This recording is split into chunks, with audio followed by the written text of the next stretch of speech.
With almost 5,600 Hearthstone cards in existence, it's not going to be easy. But today, we're going to figure out what is the worst card for every rarity in Hearthstone. Starting with what is almost always most impactful, Legendary. Up first, Duskfallen Aviana. 5 mana, 3 attack, 7 health. On each player's turn, the first card played costs 0. Oh yeah, by the way, what you're looking at the bottom is either a YouTube post comment or a Twitter comment, because I wanted to get your input to make sure that I look at as many cards as possible. Right off the rip, the only thing we really need to understand for why this card is in consideration for being one of the worst cards of any legendary is that by playing Duskfallen Aviana, you are by definition playing at least your first card, if not 1 or 2 or 3. And so the effect cannot work for you the first turn that you play the card. So what you get for 5 mana is 3 attack, 7 health minion. And what your opponent gets is a free Uther or a free big late game powerful card that your deck revolves around, such as something like Hadronox, which when dies resurrects all of your friendly taunt minions that have died this game, or at least as much as your board can hold. And so you're getting a 3 attack minion. They're getting to do everything they could ever want to do for free. And then oftentimes they just kill your Aviana, so they get the benefit and you don't. Another person that said Duskfallen Aviana was Martian Boo, but he did say it was his favorite wrong answer. Despite it being bad, I do think he has a point. Like, is Duskfallen Aviana actually worse than the Boogie Monster? 8 mana, 6 attack, 7 health. Whenever this attacks and kills a minion, gain +2/+2. The Boogie Monster is a great candidate for the worst legendary minion ever because it was too slow even for the first standard meta ever. If a bad legendary was ever going to see any play at all, you would expect it to see play in the weakest state that Hearthstone has ever been at, and given power creep accelerates as time goes on for the most part, the first standard meta, or the metas before standard even existed, where Boogie Monster was around for all of, one of those metas you would expect the Boogie Monster to be able to do anything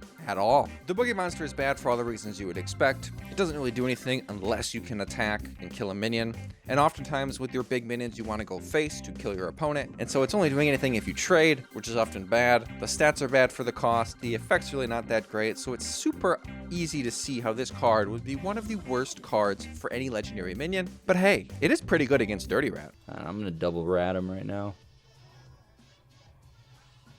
Jesus Christ. Boogie Monster! No! Natural predator of Dirty Rat.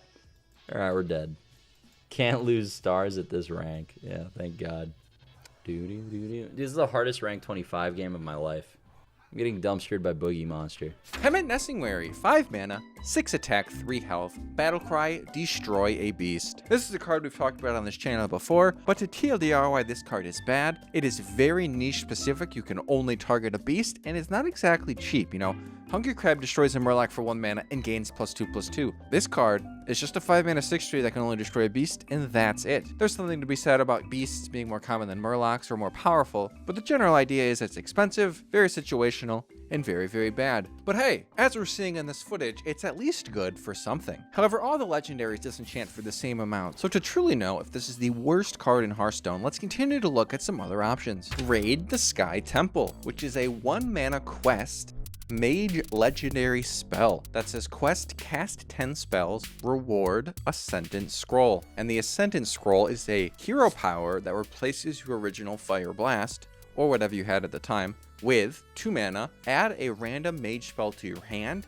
It costs 2 less. So infinite value, sure, but it's the kind of infinite value, or rather the kind of randomness where you have no limiters on your randomness, right? It's all of mage is available to you. Every mage spell available in the format you're playing is an option. So the huge variance and variety of these spells is way too wide to really ever rely on any of them being good ever. Sure, sometimes you'll get damage spells that can help kill a minion or go face, but a lot of times they're just really useless. This is one of the most fun cards ever though, so saying it's the worst would really, really sadden me. So let's continue to keep looking, because I am not quite convinced we have talked about the worst legendary yet. Let's now talk about Major Domo. 9 mana, 9 attack, 7 health, Death Rattle. Replace your hero with Ragnaros the Fire Lord. How cool is that? That is crazy levels of flavor. Crazy cool. For those who don't know, Ragnaros the Fire Lord is an 8 mana 8 attack, 8 health minion that can attack, but at the end of your turn deals 8 damage to a random enemy. So the hero version of it is that when this dies, you get replaced with Ragnaros as your hero portrait, and you get the hero power that is 2 mana, deal 8 damage to a random enemy. Super great hero power.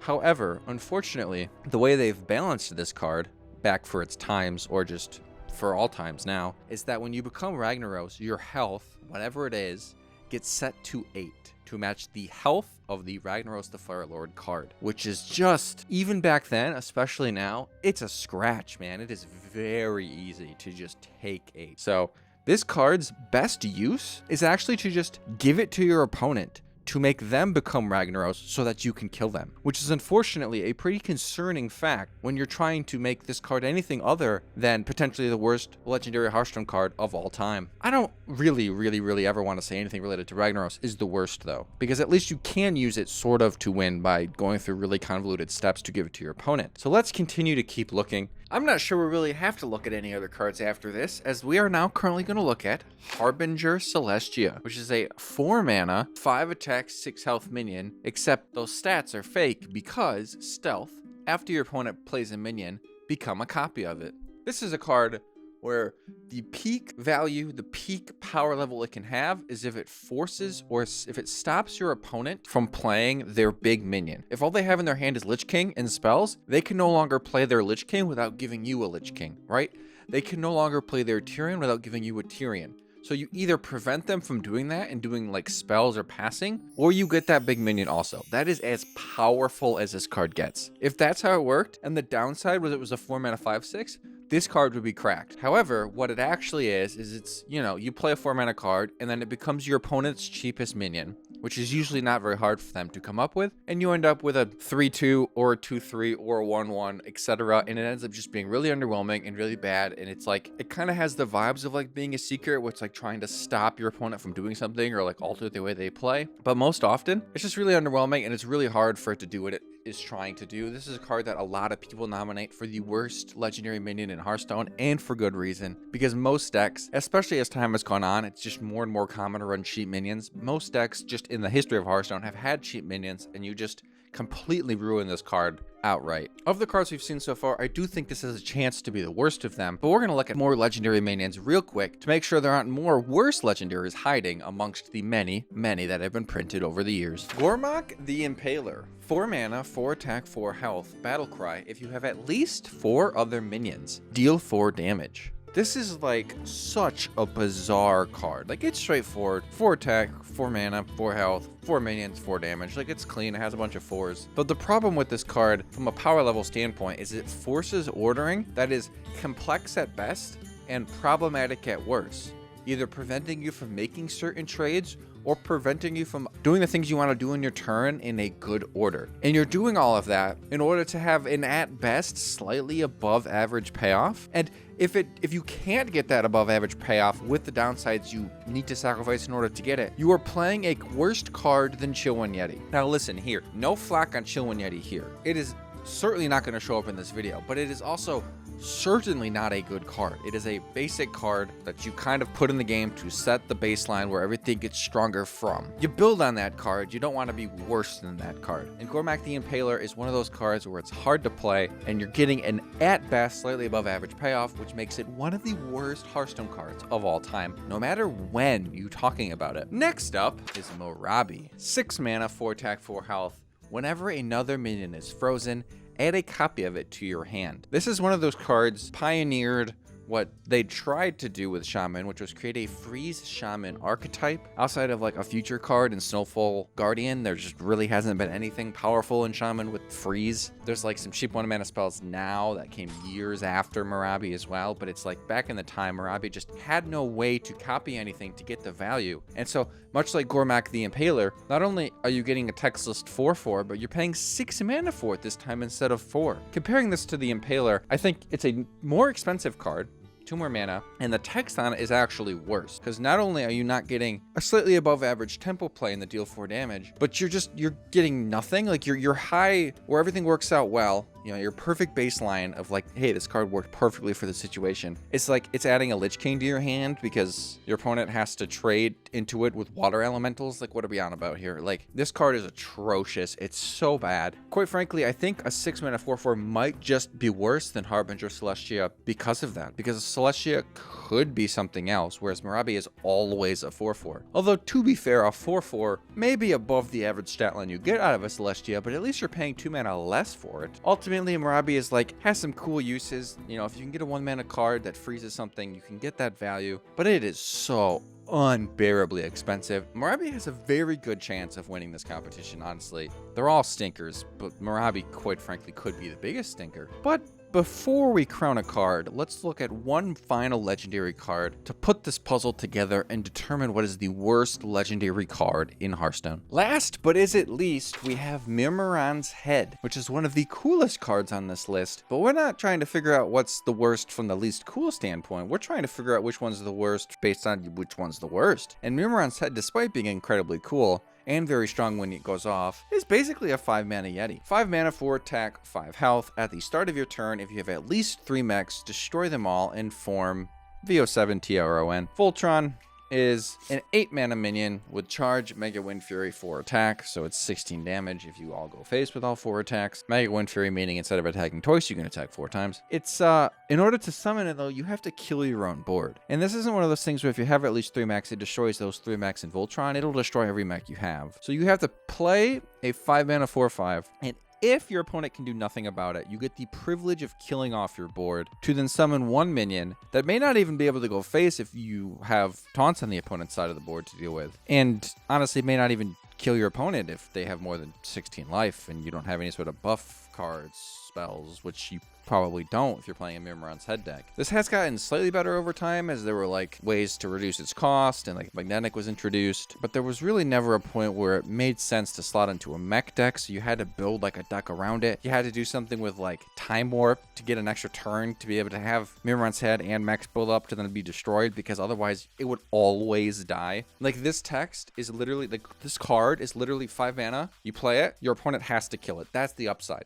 The benefit of playing this card for 5 mana is your opponent will trade into it and will kill it. It's like you can heal yourself for 5 or more if the opponent attacks into it with like a 5 or more attack minion. That's it. I mean, that's what you're getting most times. I would just not sleep well, quite frankly, if I nominated this and I added in conclusion that this was the worst Hearthstone card for legendary in Hearthstone. But man, is it bad, and it is quite a shame, because it is, well, again, one of the coolest cards we've ever seen. It is now time to crown the worst Hearthstone card with the legendary rarity. So it's a tough decision. Duskfallen Aviana certainly is a card everyone thinks of, but it does have the potential to live and give you an insanely powerful turn that could even win you the game. So I think that alone, it has to cut it out. Boogie Monster has no upside. Like, it just grows if you trade. It's worse than Gruul, and it starts with worth stats. It's just really a shocking minion. And the fact that Major Domo's upside is giving it to your opponent is a really concerning indicator. So with that said, I'm torn between the Boogie Monster and Major Domo. I think those would be the two that I would consider to be the worst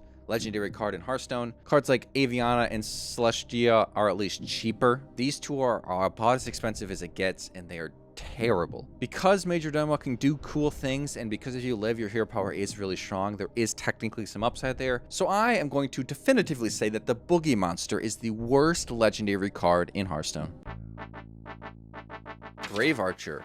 1 mana, 2 attack, 1 health. Inspire. If your hand is empty, deal 2 damage to the enemy hero. Brave Archer comes from one of the weakest expansions, the Grand Tournament set, and it features one of the weakest mechanics in Inspire. For those who don't know, Inspire is do the thing that the card says after the word Inspire when you use your hero power. And this card isn't even just Inspire, deal 2 damage to the enemy hero, right? Which for Hunter would be basically turning your 2 damage into 4 damage. No, it's not that. It's if your hand is empty, then do that. So this is almost always just a 1 mana 2/1 without text. Like, would this card be broken if your hand didn't have to be empty? It's like an immediate Leopardome death rattle, and can sometimes trigger more than once, but even in that comparison, you have to invest 2 mana into getting it to proc, and then it has to live for it to be able to proc again. It just really makes you wonder, like, maybe it was balanced for this Tavern Brawl. It's like the only thing, quite frankly, that makes any sense. Next up, we have Arena Treasure Chest. 4 mana, 0 attack, 4 health, death rattle, draw 2 cards. Speaking of weak sets, this card is also from one of those, this time from the Rosticon's Rumble set. The idea in which you would use this card is fairly straightforward. Give it attack and rush to then be able to proc its death rattle, like using the Lackey with that exact same effect, or giving it taunt so your opponent has to attack into it, or procking it using something like Necreon Blade, which is a weapon that has a death rattle that triggers the death rattle of a friendly minion, etc. You know, it's a card that requires you to use some other cards kind of in combination with it to gain what is kind of ultimately, at the time, an actually fairly strong death rattle for the cost of the card. Like at the time, 4 mana draw 2 would have been powerful, so that's the reason that you do any of these things. In reality, it was too hard and too inefficient to pull off, and much less consistent than you would hope. Brave Archer and Arena Treasure Chest are both really bad cards, but we must view a few more to truly know what is the worst common card in Hearthstone history. Surely we must consider Dr. Boom's Scheme. 4 mana spell for the warrior class, gain 1 armor, upgrades each turn. This card is laughably bad. Even compared to pre-buff shield block, this card looks horrible. Instead of 3 mana, draw a card, gain 5 armor, you now have 4 mana, which is 1 more mana, and you have to wait at least 4 turns with this card in your hand before it even evens out with the 5 armor of the shield block. Not to mention, it still doesn't draw a card. I think the perfect way to think about this card is that it excels in a really long game, where you're trying to slowly gain more value than your opponent to win in fatigue, and in that kind of game, you could use this card to gain 10 to 15 or more armor, and it would make a difference, potentially. However, those games are few and far between. Even when this card was printed, they were few and far between, and they've become less common over time. But even then, even in the best case scenario, in those games, you have to draw this card early and play the whole game with 1 or 2, if you have 2 of these, cards in your hand down. You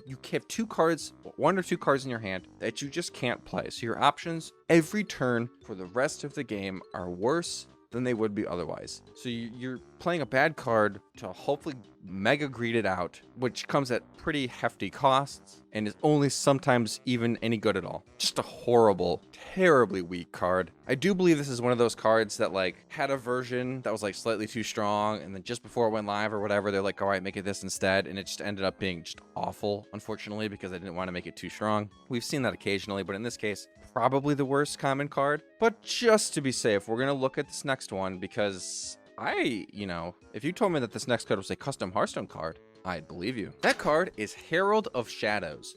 3 mana Warlock minion, 4 attack, 2 health. Battle Cry. If you've cast a shadow spell while holding this, steal 2 health from a minion. Again, until this was nominated, I don't know that I've ever laid my eyes on it. But with that said, if we assume that most good spells you are running as a warlock, anyway, just naturally, are shadow spells, then this is really just a 3 mana 4/4 that deals 2 damage to a minion, which is really good. And even in that case, if the targeted minion doesn't die, it can't heal up those 2 missing health because it was stolen. So with that said, I think it's pretty hard to make the case that this is the worst card or the worst common minion or the worst common card at all in Hearthstone, because even a 3 mana 4/2 with no text beats out some of these other cards. So we must continue to keep looking in order to find what is the worst common card in Hearthstone, with our last, but again is at least, Gurubashi Chicken. 1 mana, 1 attack, 1 health, overkill, gain 5 attack. This card is a 1 mana 1/1 that you have to work for its effect, similar to Angry Chicken,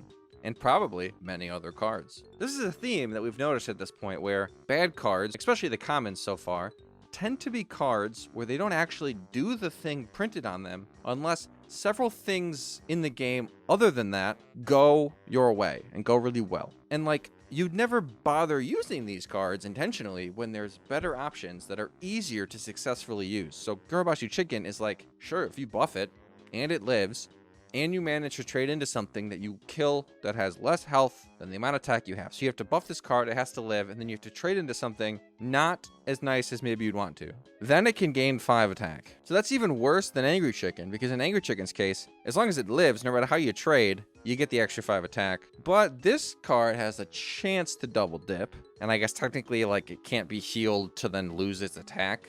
But, like, I digress. This is just a really bad card. It's just really weak. You need it to live, be buffed, trade, and then you can go face for 6 plus the amount of attack the buff gave you as a 1-mana card. It is now time to decide what is the worst common Hearthstone card ever. I think in Brave Archer's case, a 1-mana 2/1 with no text is a solid passable minion. So I think we'll have to pass over that one. Arena's Treasure Chest. Again, you have to use a lot of things to make it do anything. A lot of times, if you get it randomly and you didn't build your deck around it, it's probably not going to die. Maybe your opponent psychs themselves out and kills it because they think you're going to do something powerful with it. But at this point in 2025 Hearthstone, I feel like players have kind of wisened up that, like, okay, if you see something like this, like if you see an ag type card, they're probably built around it. Whereas if they get a random Arena Treasure Chest type thing, okay, like we could probably assume we can leave that on the board until we have to do something with it. And then in that case, the best it's doing is like bleeding flame strike fodder, like whatever. Dr. Boom's Scheme is a much more interesting candidate for this list because it is extremely expensive and extremely weak. You can't use any other cards to make it do its thing better. Like there's no like upgrade twice. Like maybe Drakari Enchanter actually does that. I don't even know. Because like it upgrades each turn at the end of a turn, I think. So maybe Drakari Enchanter double juices this card. But like, are you kidding?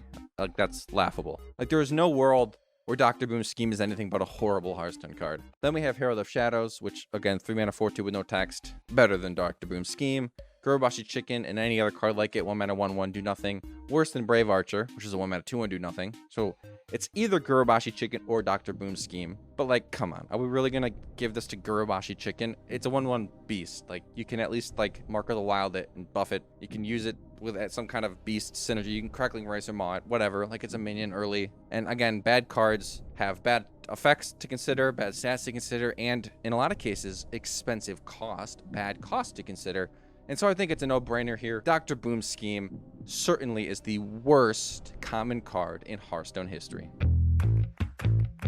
Arcane Golem. 3 mana, 4 attack, 2 health, charge, battle cry, give your opponent a mana crystal. That is what Arcane Golem was when it was printed and what it currently is now. But for the sake of this video, we're going to talk about Arcane Golem after it got nerfed, its worst state. 3 mana, 4 attack, 4 health, battle cry, give your opponent a mana crystal. No longer has charge. It went from being a premium charge card back in the day for aggro, like face hunter decks, and even the occasional fringe combo deck, to now being extremely bad. It's now a worse dancing sword. It's kind of standalone bad like Demon Fuse. It does have good stats for the cost, but you essentially increase the cost of every card your opponent plays for the next like 7 or more turns, because now they have 1 more mana the rest of the game. 3 mana 4/4 that does nothing but hurt you versus a 3 mana 4/2 with charge that hurts you. You'd much rather have the charge version, because whether it's in combo like Face Hunter just as a card, or whether it's in a combo deck like the Shaman deck here that makes a ridiculously large attack, Arcane Golem, and gives it Wind Fury, without the charge, it does nothing. The 2 extra health does not compensate for the charge. You end up with just a really bad card that basically only helps out your opponent. So in terms of rare cards, it might be the worst rare card in Hearthstone when it was in that state. Unfortunately, they have reverted it since then, so we don't actually get to compare it in the current days versus other really bad cards, but we can imagine even like it's not going to age well. Like that card's horrible, it's terrible, it's really bad, and that's why it's on this list. While it may be on this list, is it actually the worst rare card? Like there are some real stinkers,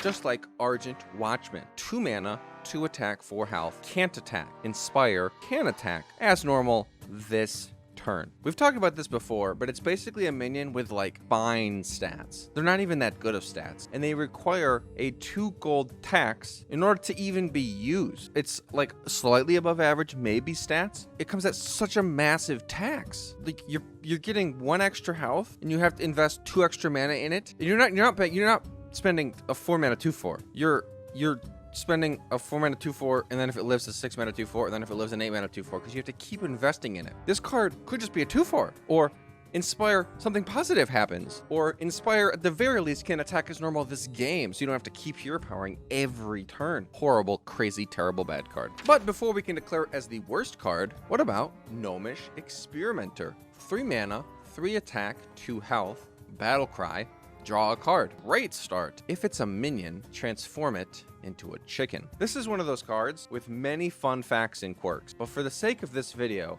it only takes a little bit of thought to realize just how bad this card is. Any minion you draw is removed from existence, and if you're playing an all spell deck, you can do better than a 3 mana 3/2 draw 1 random card. So it either limits your deck, or it could ruin one of the best cards if you don't preemptively ruin your deck to include this card. Just a puzzlingly questionable card, but hey, for the sake of this video, that might make it the worst rare card ever. I think it may be the worst rare card, but we have one more to consider.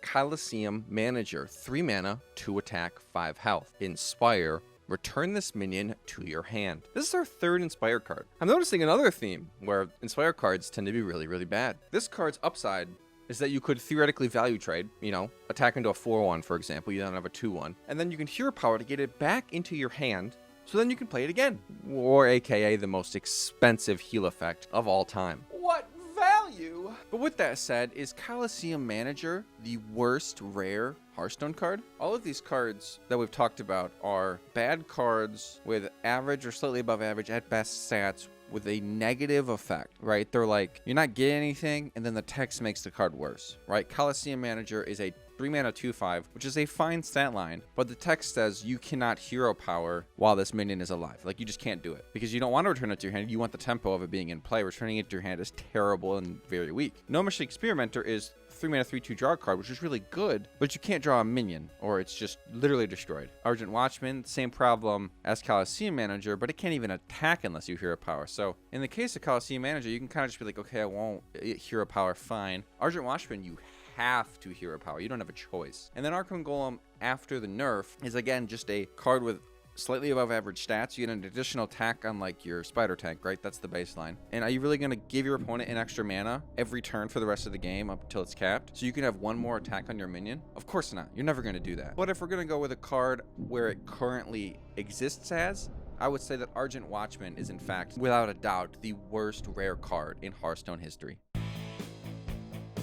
Starting off, our first worst epic card candidate, Gurubashi, offering 1 mana, 0 attack, 2 health. At the start of your turn, destroy this and gain 8 armor. AKA, at the start of your turn, if this is alive, destroy this and gain 8 armor. This is one of those cards that almost always does nothing, but at least unlike the rares, its text isn't negative. It's just usually not positive. It's usually nothing. The way that you would have to make this card work is either buff it, but then you're like wasting the buffs, or more realistically, get it to be defended behind a taunt and like allow it to live without them having a board clear, and to make a situation where they can't get through it and kill you, and so they'd either have to kill the taunt and then the offering, or you'd be able to live because of the offering giving you the armor that it would give you. So it's kind of a tricky card because you could play it on 1, and then if it lives, you get 8 armor, like whatever. Not even that important to get 8 armor early, but when you really do need it, it can be really hard to keep it alive, and so you're incentivized to keep it behind a taunt, buff it up, and it's just a really hard card to make do anything. And when you go through all those steps, it'd be really nice if your reward was bigger than gain 8 armor. Would I rather gain 8 armor than this card? Probably. Up next, we have Surrender to Madness. 3 mana Priest Shadow spell, destroy 3 of your mana crystals, give all minions in your deck +2 attack and +2 health. This is suicide. You play this card on, say 7 mana, your cards do get buffed, but then you go to 4 mana and your opponent goes to 7, and so they're at like 8 and you're at 5. That's so much mana to give up, especially when you compare it to something like Keleseth and Shadow Step and Rogue. You get the same +2/+2 at no downside. Surrender to Madness not only costs 3 mana, but it costs you 3 mana for the rest of the game until you can reach back up to 10 mana again. This card is crazy, and like from the get-go, the moment it was released, the only reason anyone paid attention to this card was because it was like basically basically screaming challenge at you. It was like, I am so clearly and obviously terrible that if you want to try to win with me, that would be like a cool way to win the game. That would be like a cool thing to do. And so people, you know, content creators who were a little more memey would sometimes try to play this card, but that's not because it has any merit whatsoever, but rather it's so bad that it's like worth trying to win with as like a challenge in its own right. Outside of like maybe combining this with Mojo Master Zihi and like playing it and then Zihi, so both you and your opponent have 6 mana crystals, I see absolutely no world where this card will ever be good. And obviously it never has been good. This is just an awful, terrible, no good, very bad card. But that's no surprise because all we're talking about here is no good, very bad cards. So what about Void Contract? 8 mana Shadow Warlock spell. Destroy half of each player's deck. The reason to play a card like this is to put it into a control warlock deck, something like Skull of Minari Big Demons, and then hope and pray that you kill your opponent's Death Knight or their combo cards or something that is important enough to them that they need to win the game, and you're okay with losing half of your deck because there isn't really any one specific card that's super important. You're kind of just an overall deck trying to win with control, and so you're hoping to remove their big combo piece that they need or remove their big Death Knight so you win with yours, etc. And you just kind of spend all your mana and hope it's good enough because you don't actually know what you destroy. It doesn't show you. It doesn't show your opponent either, so like they're not going to save you any time by just conceding. They're going to have drawn a lot of their deck by the time you get to play 8 mana, so it's all around just a really bad meme card where your best use of it is just throw it in a control deck, play it as soon as you can, and hope for the best. One good thing that Void Contract has going for it is that it's just a card. You play the card, it does the thing. You don't have to have any setup. You don't need to involve a bunch of cards to get its thing to work. Its thing just does the thing. It's just really expensive and a lot of times not very good. This next card, Desert Obelisk, is the complete opposite of that. 5 mana minion with 0 attack and 5 health. Just wonderful stats for cost here. If you control 3 of these at the end of your turn, deal 5 damage to a random enemy. This card requires every support piece that you could possibly include that exists in the video game to make work. Not only do you need a way to make it cheaper, you also need a way to make several copies of them, more than you already have in your deck, and you need a way to be able to get all of them into play and have them all alive at the same time, just so that each individual obelisk can do 5 damage. Not 5 damage to the enemy hero, 5 damage to a random enemy. So to make this card work, to deal 30 damage, let's say, you have to clear your opponent's entire board. You have to clear about 1 slot of your own board so you can fit 6 of these on there. And then, if you've managed to play 6 5-mana 0/5s, you will deal 30 damage to the opponent's face through a clear board. Obviously, you could use something like Drakari Enchanter so that you only need 3 of these and your opponent to have a clear board. But you're still looking at like 5+ cards all working together in the same turn with loads of setup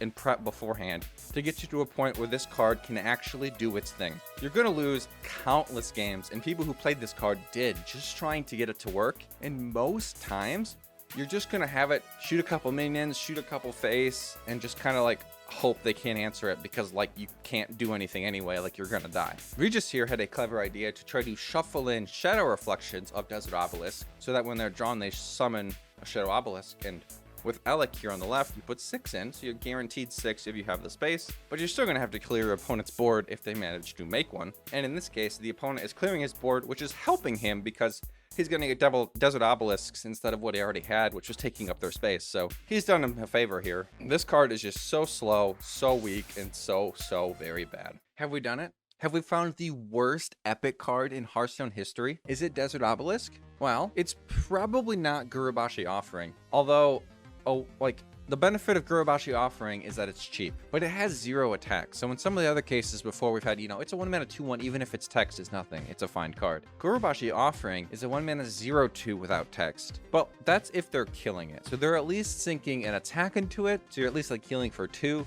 They're at least like using a removal spell on it.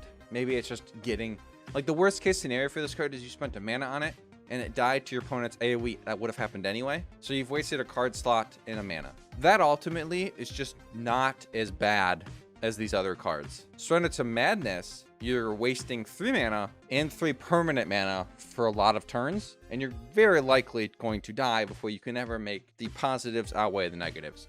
It's really hard to explain just how bad it is to lose a single mana crystal unless you've played enough Hearthstone to have experienced it. Think about ramp, right? Your opponent plays a wild growth. They now have one more mana crystal than you until you both reach your cap for the rest of the game. And in Classic Hearthstone, and we know this because they eventually released Classic again in the modern days, we had modern day stats. Wild Growth was the single most popular Classic card in existence. It had the biggest impact on winning a game of any card if you played it on turn 2. And it made Druid the most busted class in early Hearthstone as a result. And this card is inverse wild growthing yourself 3 times. You're basically guaranteeing yourself a loss unless your opponent is doing absolutely nothing. And even then, this card, on top of all that, has a weird kind of fighting of balance here where you want to play it super early so you buff as many minions as possible, but you also want to wait and play it later so you at least have some mana still instead of sending yourself literally to 1. Void Contract has the downside of being extremely expensive and oftentimes doing nothing. So it's like you're doing an 8 mana do nothing and you might just lose anyway, which is pretty bad. But you do have 9 mana the next turn and 10 mana the turn after that to try to not lose as a result of playing this 8 mana spell. And so it's not going to be quite as bad as Surrender to Madness, especially because its upside is winning you the game. So this really is a two-headed race. Is Surrender to Madness or Desert Obelisk the worst epic card in Hearthstone? To me, Desert Obelisk, 1 or 2 copies in your decks, randomly generated, whatever it is, they do absolutely nothing unless you run an entire package of cards around it. And there are just, at this point, unironically, probably hundreds of win conditions, probably more like dozens, but maybe hundreds of win conditions better than Desert Obelisk. This card is just atrocious. Unfortunately, Surrender to Madness is also atrocious, so this is a really, really hard competition. I think, though, Desert Obelisk costs more than Surrender to Madness up front, so I'm kind of leaning that way. But Surrender to Madness, you're losing more cost every turn. I just don't think you can get worse than these 2 cards, but we have to pick one. And in this case, I think with the following turns of not having mana, Surrender to Madness is the worst epic card in Hearthstone. There we have it. Here are the worst cards for every rarity in Hearthstone. Thanks for watching. I hope you enjoyed the video. And as always, don't forget to subscribe. I'll see you in the next one. Bye-bye.